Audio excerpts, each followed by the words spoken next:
বেগম জিয়ার ব্যানার টানাইও বিএনপির প্রোগ্রাম করা হয়েছে মসজিদের মধ্যে। কি বলেছে মসজিদ কেন্দ্রিক রাজনীতি না করতে? অনেক নাম বলেন তিনজন, তার কথা বাদ, এরপর বলেন।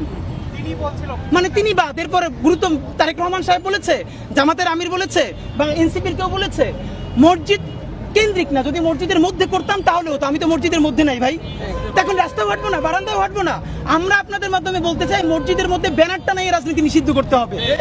এখন অনেকে বলা হচ্ছে যে জামাত ইসলাম বিএনপির প্রোগ্রাম করে। আমি তো আমার এলাকায় দেখেছি বেগম জিয়ার ব্যানার টানাইও বিএনপির প্রোগ্রাম করা হয়েছে মসজিদের মধ্যে।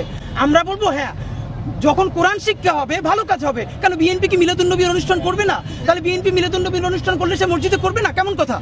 মসজিদেও করবে, রাস্তাও করবে, জামাতও করবে। তবে হ্যাঁ, একদম কোর পলিটিক্যাল প্রোগ্রামগুলো মসজিদের মধ্যে করা না উচিত।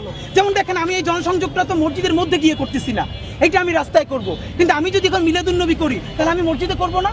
হ্যাঁ, তবে কেউ ব্যানারটা নিয়ে একদম পলিটিক্যাল প্রোগ্রাম মসজিদে করবো না, এটা আমরা চাই।